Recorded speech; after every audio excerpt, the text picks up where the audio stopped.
Aula 19. Olá pessoal, tudo bem? É um prazer contar com a participação de vocês em mais um encontro. Eu sou o professor Alberto Veras e hoje o nosso tema de estudo são os impostos. Analisaremos os elementos mais destacados desse importante tributo. Os impostos são uma espécie tributária mais importante na ordem jurídica brasileira e caracterizam-se por ser desvinculado de uma atividade estatal relativa ao contribuinte. Em outras palavras, o fato gerador do imposto corresponde a uma situação que se concretiza independentemente de qualquer atividade estatal específica relacionada à vida do contribuinte, à sua atividade ou ao seu patrimônio. Os aspectos gerais dos impostos, a determinação de seus fatos geradores, base de cálculo e contribuintes serão necessariamente disciplinados por meio de lei complementar nos termos do artigo 146, inciso 3º, a linha A da Constituição Federal. E qual a razão dessa determinação constitucional?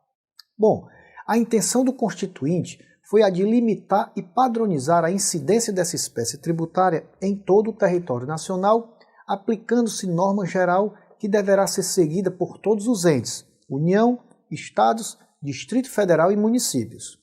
A competência para instituir impostos é atribuída em caráter privativo a cada uma das entidades federativas. A natureza privativa é marcada também pela indelegabilidade, impedindo que uma pessoa política transfira a qualquer outra entidade a competência para instituir impostos. Como regra geral, os impostos são criados por lei ordinária da entidade federativa competente para a sua instituição. Nos casos dos impostos federais, excetuados aqueles submetidos à reserva de lei complementar, admite-se também a sua criação por meio de medidas provisórias. Contudo, a exigência de impostos instituídos por esse veículo normativo somente será feita no exercício seguinte ao da conversão da MP em lei. Sempre que possível, os impostos terão caráter pessoal e serão graduados segundo a capacidade econômica do contribuinte, em observância ao princípio da capacidade contributiva dirigido ao legislador. Devemos igualmente mencionar o princípio da não afetação, aplicável somente aos impostos, que proíbe que o legislador vincule a receita de impostos a órgão, fundo ou despesa. Tal regra tem caráter geral e se fundamenta na tripartição de poderes, pois cabe ao Poder Executivo e não ao Legislativo decidir discricionariamente onde devem ser aplicadas as receitas provenientes da arrecadação de impostos. A criação de eventuais novos impostos será efetuada pela União, por meio de lei complementar, e estes devem ser não cumulativos, sendo vedada a bitributação. Ou seja, novos impostos não podem ter base de cálculo ou fato gerador de impostos já existentes. Em relação aos impostos, vale destacar que é suficiente a realização do fato gerador para o surgimento da obrigação tributária e, posteriormente, o recolhimento do imposto. Atente para um detalhe. A hipótese de incidência dos impostos nunca descreve uma atividade estatal, mas um fato ou situação econômica pertinente à esfera privada de interesses do contribuinte. Os impostos são, por isso, chamados também de tributos sem causas, unilaterais ou não contraprestacionais.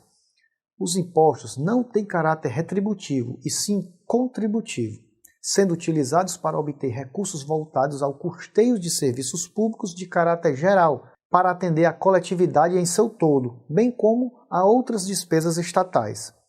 Destacamos assim que os impostos têm alíquota fixa e sua base de cálculo deverá ser sempre um valor desvinculado de qualquer atividade estatal relativa ao contribuinte. E o que são os impostos?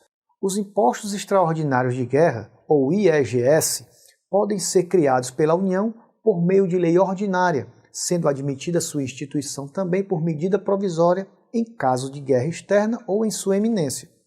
Com fundamento no artigo 154, inciso 2º da Constituição Federal, os IEGS podem ser cumulativos ou não cumulativos, apresentam natureza de arrecadação temporária, sendo a aplicação dos recursos vinculada à circunstância que ensejou a sua criação.